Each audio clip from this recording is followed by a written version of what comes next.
back, I was talking to a hiring manager, and he's trying to hire an application support engineer, right? Traditionally, an application support engineer, what his role is going to go and talk to the customer, find out his problem, maybe do a little bit of debugging, right? Yeah. But now the hiring manager expectation is that he wants this guy to not only do that, but in addition to that, he also wants him to code. So he's not looking for an application support engineer. He wants two in one, essentially, right? He doesn't want him to be really great at that, but he wants him to be good enough that he can solve, push code, write code, and then deploy. And then he wants him to move towards the path of a software engineer, right? So what this tells you is that how the mindset of hiring managers and the industry is that they're going to try to combine a lot of these skills into a one person. A product manager is going to be now seen as not just a product manager, but he's going to be saying, hey, you are a product manager, amazing, but you will pick up Lovable and learn some prompting and then start putting your ideas into real. And you will see that across the industry. So you will see that as AI becomes better and better, your people are also going to be multifaceted, right? You will also, I have this kind of intuition that what is going to happen is that people are going to be multifaceted. Like, they will not need to be so deep. They'll probably be deep in one area, but a little bit of knowledge in every area will make you more and more useful. A breadth of knowledge will help you. So all those courses and programs that earlier I used to think, man, do we really need to go to, do a full stack course? Or do we really need to do, some sort of a certification in this particular thing? I think that it makes sense now, because with that, a little bit of knowledge on each of those areas, you can use AI to kind of become almost like an expert. And the knowledge that everything combined in this one person becomes so much more powerful and so much more usable and valuable to the employer. So that's where I see the market going. Hello, can you hear me? Okay, Yeah, so I'll just talk here. Just a little bit more clarity on my background. In 2012, Paul Allen saw that AI was going to change the world and put $1 billion into a research institute here called the Allen Institute for Artificial Intelligence. For 5 years, I led the commercialization arm there. We spun out in 2020 and raised our own fund. We've got about $125 million under management, and our job is to take folks like yourself who have an idea and help you start a company. We've done that 59 times. Our teams have gone on to raise about $500 million of venture capital after us, and those teams are worth about $2 billion. And we recently took over Pier 70 down at the waterfront. We've got roughly 1,000 desks for AI founders and their teammates in about 100,000 square foot facility on the waterfront. So, I've seen a lot of startup founders start companies and fail, and it's literally my job to help people like you control your own destiny by launching your own company. Literally, that's what I do for a living. And it's also my job to look 5, 6, 7 years into the future. And I think the question is not what do engineering teams look like inside of big companies? The question is, what do big companies look like? Because I think that in the age of AI, you don't need 100,000 employees to create a Salesforce. And Salesforce itself is a very fragile organization to begin with. You don't need 100,000 employees to create DocuSign. You can do that in a weekend, hacking something together, vibe coding an e-signature product, right? So I think the future of the enterprise is not a large organization serving 1,000 different customer segments or 10,000 different customer segments, all but trying to figure out how to make it work for 10,000 long tail nuanced differences that are jammed into a CRM. I think the future of work is not one big organization serving 10,000 customers, but 10,000 medium-sized organizations serving one customer segment each. And I think it's the specialization and personalization, and that is something that AI and generative AI can enable. And that's the magic of that. And obviously I'm biased. It's my job to get people and investors excited about new ideas, new companies, and where that could go. But I don't think the question is, how can I adapt myself to the engineering team that I think is going to exist in a year? Because that engineering team might not actually exist at all, because that company is going to be pummeled by a whole bunch of other small startups coming and eating market share amongst a bunch of different customer segments. So that's my perspective. And I think that the real question I think everybody's trying to ask in this room is, what do I do to stay relevant? How can I still have a job in a year or 3 years? Or, I have a very dear childhood friend that spent 15 years building a career in the film industry. And right when he was ready to start making his own films, the whole industry changed and everything is now being flipped in its head by AI. And what do you do when you spent 15 years of your life building a track record into an industry that doesn't exist anymore? It's a wildly different industry. And I think that's the question that we're all scared of. I'm scared of, right? Like, what does AI mean for venture capital, right? Like, it's easy to look at writers and artists and say, well, yeah, that sucks, I feel bad for you. And then now it's the engineers who are getting pummeled by Claude Code. And soon now it's lawyers, as of, when was the update from Anthropic? A couple days ago, yesterday, I forget the exact date, and doctors are soon on the aspect of it too. So we have a bunch of very close partners. Vinod Kosa obviously is a remarkable human being. He's a good friend of the incubator. He flies up and spends time with our teams. And in private, Vinod will tell you, and not so private, that all expertise is going to be free in the next 5 years. All of it. Doctors, lawyers, you name it. If there's an expertise that historically had taken 10, 15 years to build, it's going to be free and accessible. What does work look like in that world?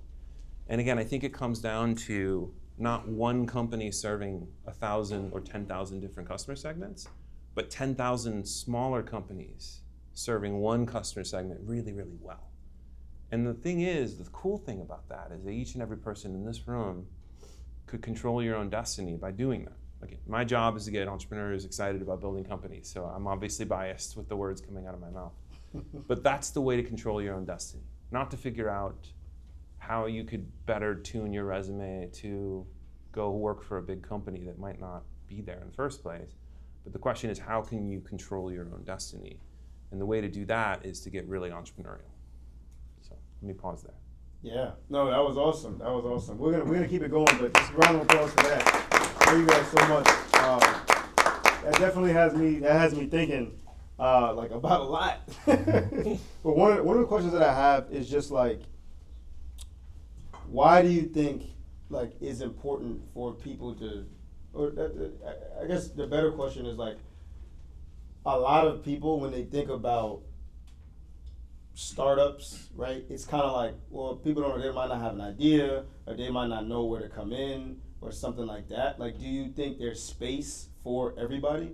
One thing I've been hearing a lot is that, like, being an engineer, the future of engineering may be more contractor based, right? Where it may be like, you have a specialty, we hire you for something very specific, and you do that job, and then that's kind of it, right? And then you kind of become more of a freelancer of sort, right? What do you guys like think about that? Like, how do you? Yeah, I'll go. I think it'll be the opposite of that. I think it'll be a lot of people will know a lot of things. They will learn a lot of things because, like, I really believe that one person having so many skills, a little bit of everything, and AI kind of really enhancing that is a really game changer in that specific. And there will be a few people who need to really be be very deep into those segments, and they will be very few people, but they will make really meaningful models or meaningful changes in that layer. Well, that's my 2 cents. Yeah. I forget the name of the movie, but there's a Black Mirror or whatever it's called episode where this person has 1,000 parallel lives, and in one parallel life they're a billionaire, and other parallel lives they've had other things happen to them that are the opposite of that. And I think that the moral of that point is that every single one of us has the ability to achieve the optimal sense of who we should be for the time that we have on this earth and what we should do with that time. And I think a lot of times the missed opportunity is not realizing what genius you have.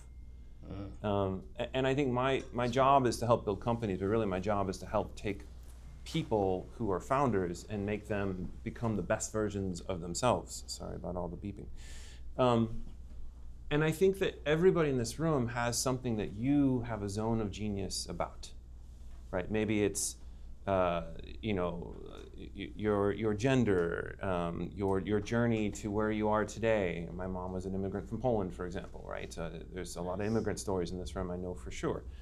It could be some lived experience that you have. I don't know, maybe you have a aging parent with cancer or whatever it is, but there's something in you that is a zone of genius. And I think that the job of being an entrepreneur is not asking whether or not I should go start a company or whatever. The job is, first of all, recognizing your particular zone of genius and realizing that you're probably not alone, because there's a gajillion people on this planet and enough of those folks are going to have some side of the same problem that you do, and then go solve it. I mean, at the end of the day, most folks in this room, sounds like most of you are engineers or otherwise, right? Yeah. Give or take. So like average engineering salary somewhere in the like high ones, low twos on average, right? Some people maybe more, maybe less, right? Okay, so let's go look with stock options and everything else. You're 240, or at least you were. Divide that by 12 is what? 20,000. Okay, divide that by $20 a month is what? 1,000. Okay, so you telling me that everybody in this room doesn't have the ability to go find 1,000 paying customers to do whatever your zone of genius is? You absolutely can. And when I taught my entrepreneurship classes in the MBA program for 10 years, one of my favorite things to do was take a $50 bill, a nice crisp US dollar bill, and put it on the table.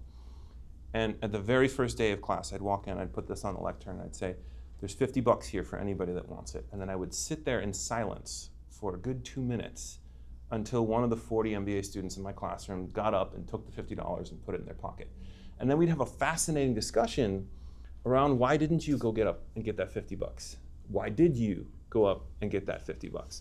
And you'd have a lot of people, particularly immigrants, who would say, oh, I didn't know if I could, especially if you came from a communist country, because doing that in some places puts you in work camps, right? Other people were like, oh, I don't know. I mean, and I think this is the thing, is that everybody in this room has the ability to go get that $50 and go be an entrepreneur, go start putting revenue points on the scoreboard. But we don't, we hold ourselves back. And that's the thing, it's like you right now are 6 months away from controlling your own destiny. That path goes through starting a company, and that company is something you already have a zone of genius on. So what the hell are you waiting for? I think that is the thing. We give power to these big companies. We give our lives to these big companies. We let them control decades of who we are as humans. And you are more than the engineering job that you have. You are capable of more. It just requires you to go get that $50 and to start having some introspective questions about what you want to spend your time working on. Which customer segments do you want to serve? And I think everybody in this room is capable of doing that. You are holding yourself back. It's that simple. So. Wow. Thank you so much. Round of applause for that. Thank you guys so much.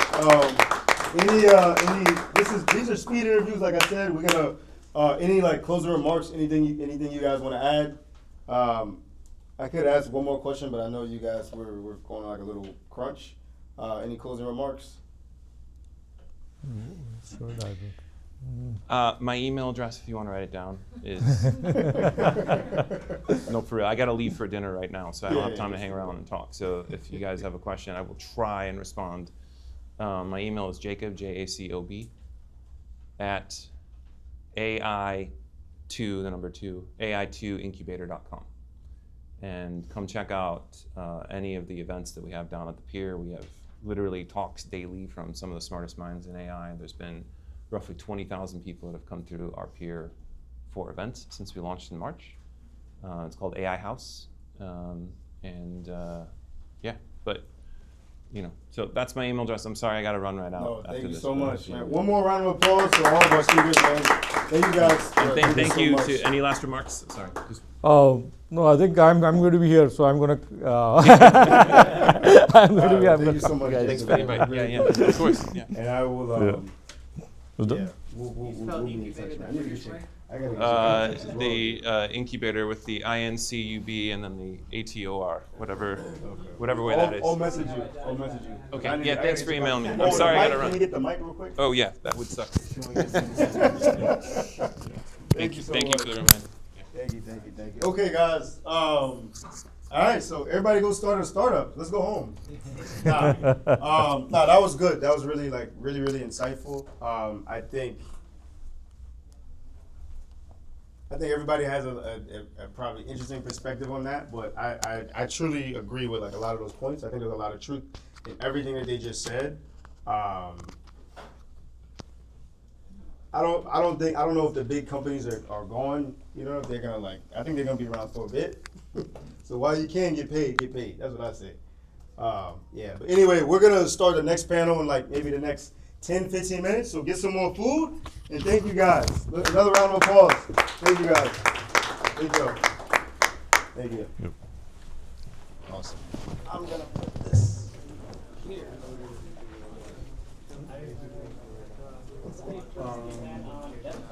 Hey, Marco. Yes, sir. I did. Marco, good to see you, man. I'm so sorry. Yo, you good? Hello, I'm Rahul. He was probably running somewhere. Nice to meet you. Like, What brings you here then? I'm a student at UW. Oh, UW. Okay. I'm in the applied math department. This is my second year of masters, and I'll be just graduating.